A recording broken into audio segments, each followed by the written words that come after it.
but welcome. I'm the one and only West Coast King, and welcome back to the Sounders Career Mode, where we're nearing the end of the transfer window in this final season, where I've been talking about bringing in another center back.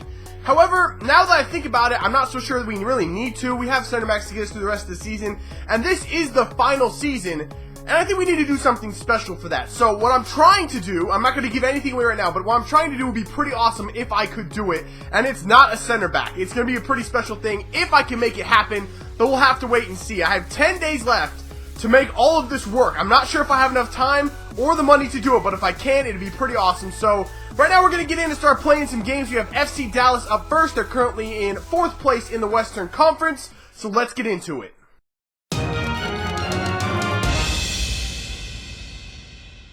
Here is our lineup for this one, and I fixed all the problems I had at the end of last episode. Somehow my default lineup got changed. I didn't do that, it did it by itself, and it just wasn't showing it to me, so when I exited the game and reloaded it, everything was fixed, so I got that all sorted out. We have our normal starting 11 in there. There's no problems with any, unavailable players or anything like that, so we're good there. Here's FC Dallas' starting 11. And I really don't know many of them. They don't have a lot of people left on that team that I actually do know. That defense, most of them I know, but for the most part, the rest of the players, I really have no idea. Alright, here we go. Set for kickoff on a rainy day, deep in the heart of Texas for this one. Hopefully we can get 3 points here. I think we're better than them. I'm pretty sure we beat them last time we played them, so I'm hoping for another result like that.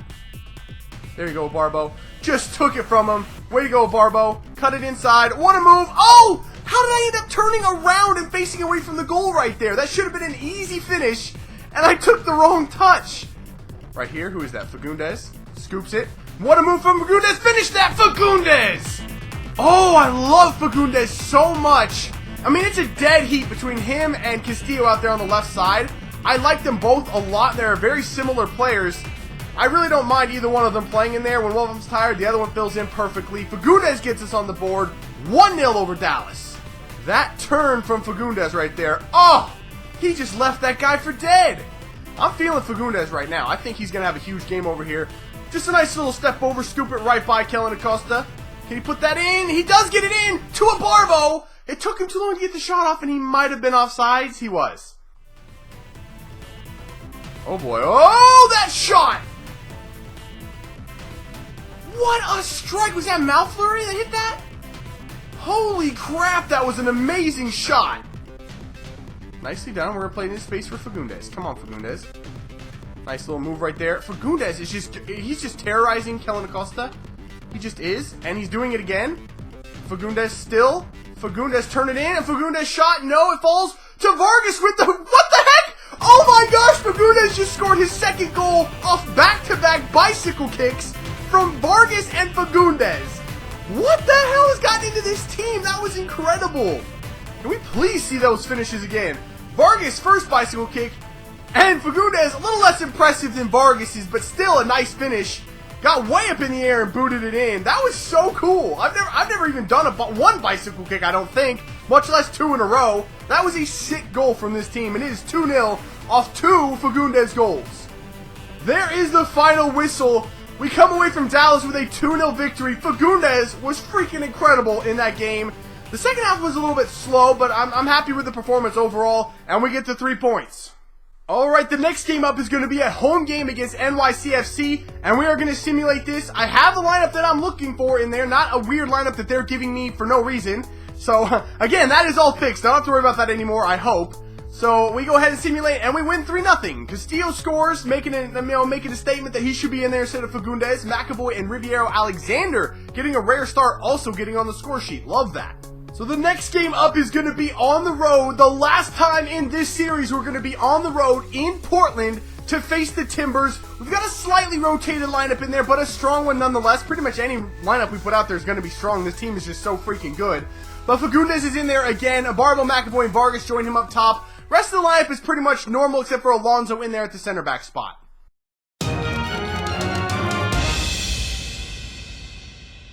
Here is a look at the Timbers starting 11 for this game, and they still have a very normal kind of Portland lineup. I mean, they're missing a few of their bigger players. I don't know if they're still on the roster or what, but they still have a lot of their normal players.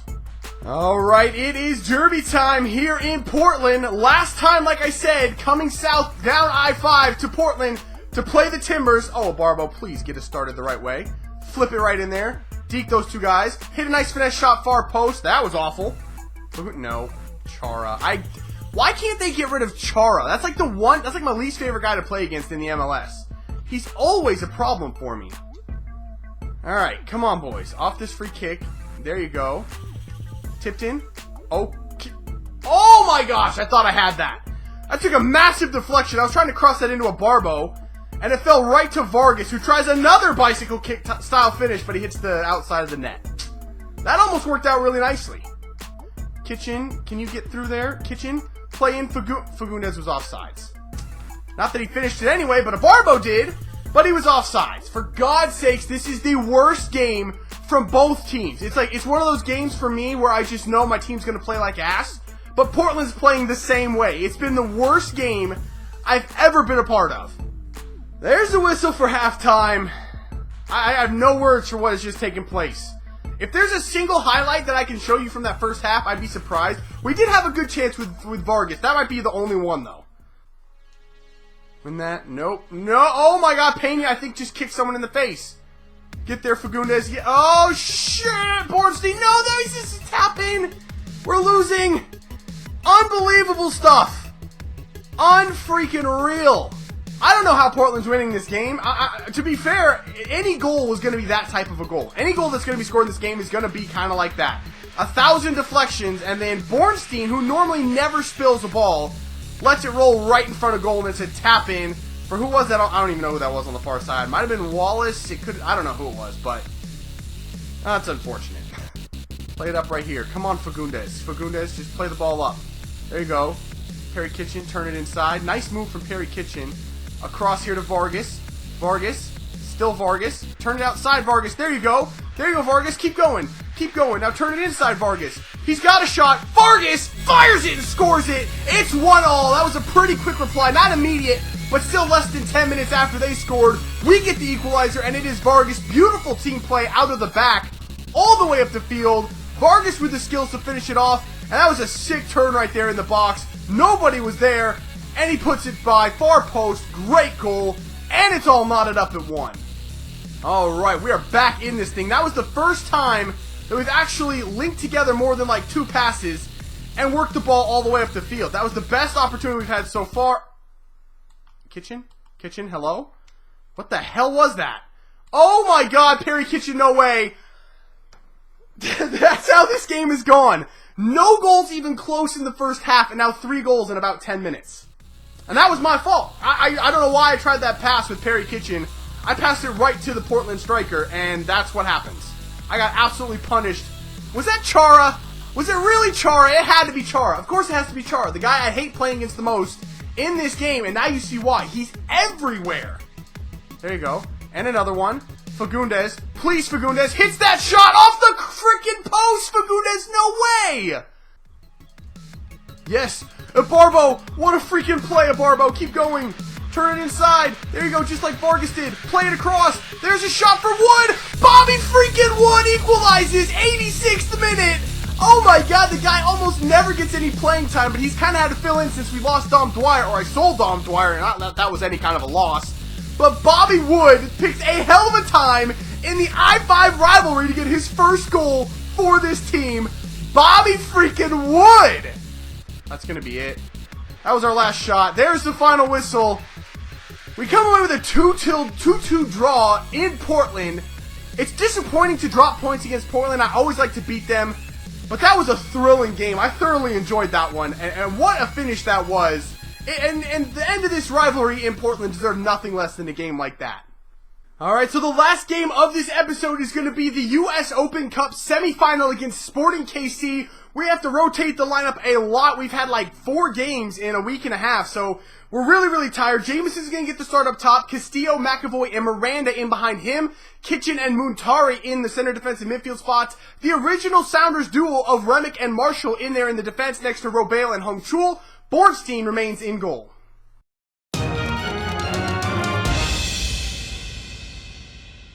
Here is a look at Sporting KC's starting 11 for this cup match. They've got some really good players still in that side, despite losing quite a few of their normal starting players from the beginning of this episode, or from the beginning of this career. They've got still very good defense and a decent attack. Here we go, kickoff at CenturyLink Field for this cup match against Sporting Kansas City. Oh, McAvoy, you got a wide open shot this time, and he over the bar. McAvoy just can't do long shots at all. I might not try that shot anymore with him. He has not been close, I don't think, at all. One time. Not even once. Jameson just waiting. There it is to McAvoy. McAvoy turns it back outside. Nicely done. McAvoy cuts it inside. McAvoy takes the shot, and it's cleared off the line by Opara. Are you kidding me? How did he get there? What a reaction from... That is the sickest goal line clearance I think I've ever seen. McAvoy turns it, flicks it over the top to Jameson, who gets on the end of it. Jameson cuts it back. Jameson still. There's no one really to give the ball to. Now there's a man. There it is. That was a shot. That was actually a shot from Miranda. There's the whistle for halftime. Another boring half in the books. Neither team was all that close to scoring. I mean, we got close a couple of times. Kansas City hasn't even threatened the goal, I don't think, even once. I could be wrong, but I don't think they have. Just another boring first half. Kansas City might actually be more passive than Vancouver, which is very difficult to actually do, being that Vancouver is the biggest wuss of a team I've ever played in this game. Kansas City is right there with them. They are being so passive with the ball and in defense as well. I mean, they don't push any numbers forward.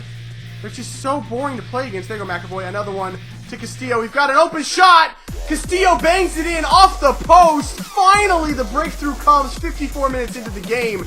They're just so slow with the ball, and they don't push any numbers forward. It's just like, they don't care. It's like they don't care. It's so boring to play against them, and I can't do anything against them either. And finally, we've got the goal.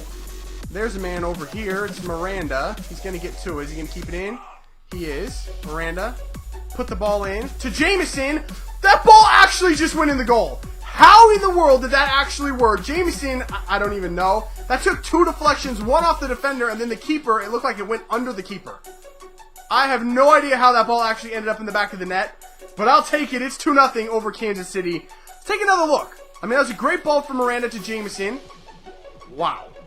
That was poor defending right there. That was really poor defending.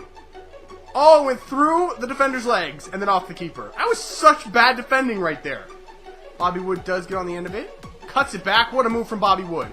Keep going, Wood. Oh, Bobby Wood. Wide open. Jameson. Jameson. What the hell was that? I can't believe he just did that. He just tried a diving header with nobody near him. And he blasted it right into the post that was 2 feet in front of him. Oh my god, Jameson. I don't know if I can actually, try to sell Jameson. He's just too good for comedic value.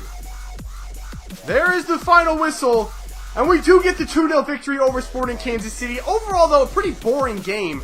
We scored a pretty good goal in there, and then we had one that we probably shouldn't have scored with Jameson. But, you know, it's just Bradford Jameson. You never know what to expect with that guy.